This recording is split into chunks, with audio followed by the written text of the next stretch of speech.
Hello प्यारे बच्चों। स्वागत है आप सभी का दीपांशु क्लासेस के इस यूट्यूब चैनल पर। आज हम आपके लिए लेकर आए हैं साहित्यिक हिंदी पाठ 2 जैनेन्द्र कुमार जी का साहित्यिक जीवन परिचय। यह कक्षा 12 के साहित्यिक वर्ग के विद्यार्थियों के लिए है। जो चैप्टर नंबर 2 है आपका हिंदी में, जैनेन्द्र कुमार जी का भाग्य एवं पुरुषार्थ, उसके लेखक जैनेन्द्र कुमार जी हैं। आज हम जैनेन्द्र कुमार जी का साहित्यिक परिचय देखेंगे। लिखने का क्रम क्या होता है मैं बताया हूँ आपको, फिर से रिपीट कर दे रहा हूँ। लिखने का आपका जो क्रम रहेगा वह यह रहेगा। सबसे पहले आपको संक्षिप्त जीवन परिचय लिखना है, फिर आपको जीवन परिचय लिखना है, फिर आपको साहित्यिक परिचय लिखना है, फिर आपको रचनाएं लिखनी हैं। इन 4 हेडिंग में आप अपना साहित्यिक परिचय कंप्लीट करेंगे। तो चलिए उसी के क्रम में मैं सबसे पहले संक्षिप्त जीवन परिचय आपको बताता हूँ।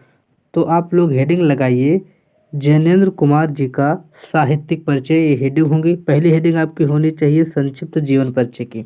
आपने हेडिंग लगाई संक्षिप्त जीवन परिचय। संक्षिप्त जीवन परिचय में आपको इनके बारे में जितनी जानकारी है आप सभी को लिखिए। जैसे इनका जन्म सन 1905 ईस्वी में हुआ था। इनका जन्म स्थान कहाँ हुआ था? तो कौड़ियागंज अलीगढ़ में पड़ता है, वहाँ इनका जन्म हुआ था, कौड़ियागंज। इनके पिताजी का नाम था श्री प्यारेलाल। इनकी माताजी का नाम था श्रीमती राम देवी। इनके माताजी का नाम श्रीमती राम देवी। इनके जो बचपन का नाम था, यानी जैनेन्द्र कुमार जी के बचपन का नाम आनंदी लाल था। बाद में इनका नाम जैनेन्द्र कुमार पड़ा। अब इनकी कुछ प्रमुख रचनाओं के बारे में हम देख लेते हैं। इनकी प्रमुख जो रचनाएं हैं वो हैं वातायन, फांसी, एक रात, नीलम, देश की राजकन्या, दो चिड़िया, एक रात, सुनीता, परख, त्याग, तपोभूमि, सुखदा, ये सब आदि इनकी प्रमुख रचनाएं हैं। इनकी मृत्यु की बात की जाए तो सन 1988 ईस्वी में इनकी मृत्यु हुई थी। इस प्रकार से हमने जैनेन्द्र कुमार जी का जो साहित्यिक परिचय लिखने के क्रम में पहली हेडिंग थी, साहित्यिक परिचय लिखने के क्रम में जो पहली हेडिंग आपकी होती है संक्षिप्त जीवन परिचय की, हमने उसको कंप्लीट कर लिया। अब चलिए हम दूसरी हेडिंग की ओर बढ़ चलते हैं। दूसरी हेडिंग हमारी है जीवन परिचय की। आप लोग हेडिंग लगाइए जीवन परिचय, क्योंकि बोलता तो साहित्यिक परिचय है, लेकिन साहित्यिक परिचय देने से पहले आपको लेखक के बारे में या कवि के बारे में थोड़ा जीवन परिचय भी देना होता है। उनके जीवन के बारे में बताएंगे तब साहित्यिक परिचय लिखते हुए आगे हम लिखेंगे। दूसरी हेडिंग आप जीवन परिचय की लगाइए, लिखते हैं जीवन परिचय इनका। हिंदी साहित्य के प्रसिद्ध उपन्यासकार एवं कहानीकार। देखिए मैं आपको ध्यान से यहाँ पर देखिए तो मैंने जैनेन्द्र कुमार जी का नाम लेने से पहले इनकी 2 विशेषता बताई। पहली कि ये प्रसिद्ध उपन्यासकार थे, दूसरी कि ये एक प्रसिद्ध कहानीकार थे। तो अगर आप किसी लेखक के बारे में लिखने से पहले उनकी कुछ विशेषताओं का वर्णन करते हुए लिखेंगे, तब आपका जो लिखने का तरीका होगा या जो आप एग्जामिनर चेक करेंगे कॉपी, उनको एक अट्रैक्शन, एक आकर्षण फील होगा और अच्छा लगता है देखने में। इसलिए अगर आपको किसी भी लेखक के बारे में उनकी कुछ विशेष बातें यानी उनकी कुछ आपको विशेषताएं पता है तो आप जरूर लिखिएगा। तो हिंदी साहित्य के प्रसिद्ध उपन्यासकार एवं कहानीकार जैनेन्द्र कुमार जी का जन्म सन 1905 ईस्वी में हुआ था। कहाँ हुआ था? अलीगढ़ उत्तर प्रदेश में हुआ था। इनका जन्म 1905 ईस्वी में अलीगढ़ उत्तर प्रदेश के कौड़ियागंज नामक गांव में हुआ था। इनके पिताजी का नाम श्री प्यारेलाल और माताजी का नाम श्रीमती राम देवी था।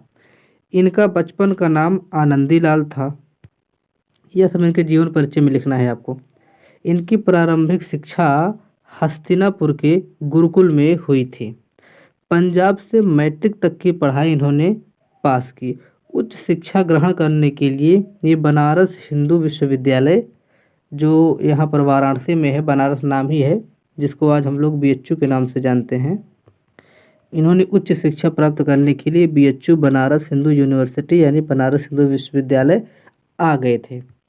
जैनेन्द्र कुमार जी की मृत्यु 14 दिसंबर 1988 ईस्वी को हुई थी। मान लीजिए आपको 14 दिसंबर नहीं याद है तो आप डायरेक्ट याद कीजिए 1988 ईस्वी। तो हमने इनका जन्म देख लिया, इनकी मतलब इनका पूरा जीवन परिचय में हमने इनके जन्म, मृत्यु, इनके बचपन का नाम, पिता का नाम, इनकी पढ़ाई, ये सब जीवन परिचय में लिख दिए। अब हमारी तीसरी जो हेडिंग होगी वो होगी साहित्यिक परिचय की। अब साहित्यिक परिचय में हमें क्या लिखेंगे? हम लिखेंगे इनकी विशेष विशेष बातें कि अपने जीवन काल में इन्होंने क्या किया, कौन सी योगदान की, कहाँ पर कौन सी रचना की, इन सब बातों को देखेंगे। तो आप तीसरी हेडिंग लगाइएगा साहित्यिक परिचय की। साहित्यिक परिचय में लिखेंगे, उच्च शिक्षा प्राप्त करने के लिए जैनेंद्र कुमार जी बनारस हिंदू विश्वविद्यालय आए थे। अभी आपने जीवन परिचय में इस बात को लिखा। साहित्यिक परिचय में लिखने का तात्पर्य है कि इसके आगे वाली बात भी हमको इसमें नोट करनी है। तो उच्च शिक्षा प्राप्त करने के लिए बनारस हिंदू विश्वविद्यालय आए, परंतु कांग्रेस के असहयोग आंदोलन में सक्रिय भागीदारी के चलते पढ़ाई छोड़कर दिल्ली चले गए। जब ये बनारस हिंदू विश्वविद्यालय पढ़ने के लिए आए थे तो उस समय कांग्रेस का जो असहयोग आंदोलन चल रहा था उसमें इन्होंने सक्रिय भागीदारी ली, यानी कि एक्टिव रूप से, पूर्ण रूप से इन्होंने उसमें अपनी भागीदारी लेते हुए अपनी पढ़ाई को छोड़ दी और कहाँ चले गए, दिल्ली चले गए। सन 1923 ईस्वी में नागपुर चले गए और यहीं से राजनीतिक पत्रों में संवाददाता के रूप में ये कार्य करने लगे। साथ ही साहित्य सृजन में संलग्न हो गए। यानी कि बात की जाए इनके तो ये सन 1923 ईस्वी में जब कहाँ चले गए, नागपुर चले गए, तब से ये राजनीतिक पत्रों में संवाददाता के रूप में कार्य करने लगे। और संवाददाता होने के साथ साथ इनको साहित्य में रुचि थी और ये साहित्य सृजन भी करने लगे, साहित्य सृजन में भी संलग्न हो गए। ये तो इनके साहित्यिक परिचय की बात रही।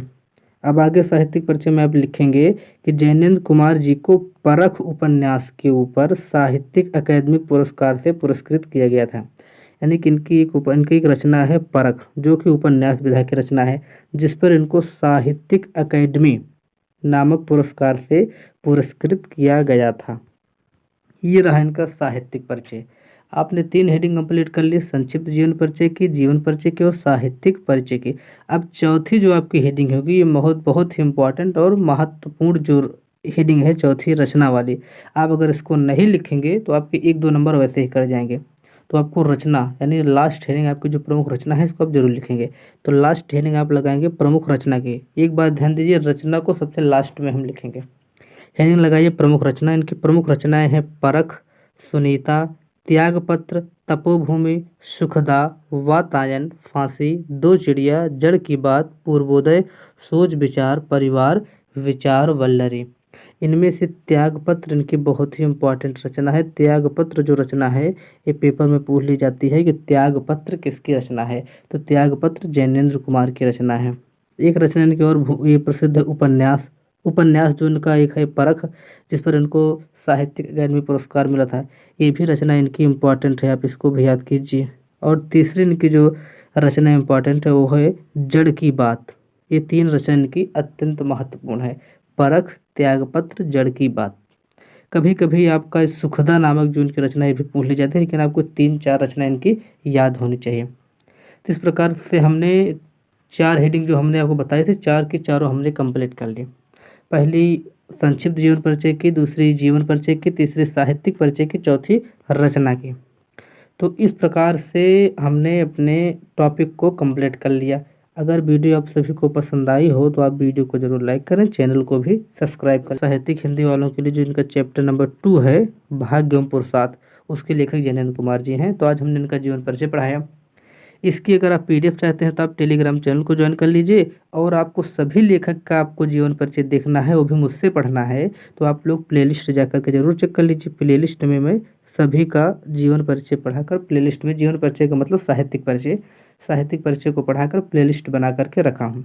आप लोग जाइए प्लेलिस्ट पर अपना सभी वीडियो को देख लीजिए, जितने भी इसमें लेखक और कवि लोग हैं सबका।